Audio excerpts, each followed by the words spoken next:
এবার বলেন ঐক্যের ভিত্তি কি? আমরা যে ঐক্যবদ্ধ হব কিভাবে? সবাই বলে ঐক্য চাই, ঐক্যবদ্ধ হতে চায়। ঐক্যের ভিত্তি কি বলেন? ঐক্যের ভিত্তি হচ্ছে তাওহীদ।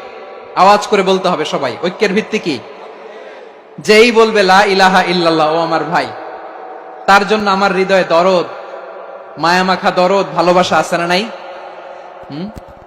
তাওহীদ। এই মুসলিম উম্মার ঐক্যের ভিত্তি তাওহীদ। পেকুয়ার ভাইরা মনে রাখেন, মেসেজগুলো মনে রাখেন। মুসলিম উম্মার ইউনিটি, ঐক্য, এটার ভিত্তি হচ্ছে তাওহীদ। যেই পড়বে লা ইলাহা ইল্লাল্লাহ, সে আমার কি?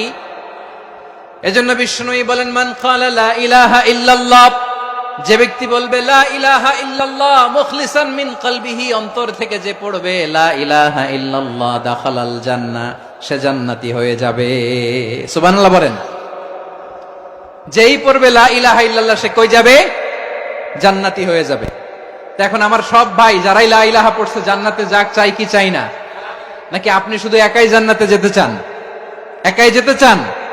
জান্নাতে একা আমি যাব না তো ভাই, তোমাকেও জান্নাতে দলে নিতে চাই। সবাই বলেন, জান্নাতে একা আমি যাব না তো ভাই, তোমাকেও জান্নাতে দলে নিতে চাই। আমাদের জান্নাতের দল ভারী হোক, আমরা চাই কি চাই না? যেই বলবে লা ইলাহা ইল্লাল্লাহ, ওই আমার ভাই, সে জান্নাতে যাক, এটাও আমি চাই, ঠিক কিনা? নাকি সবাইরে জাহান্নামে পাঠাইয়া খালি আপনি জান্নাতে ঢুকবেন?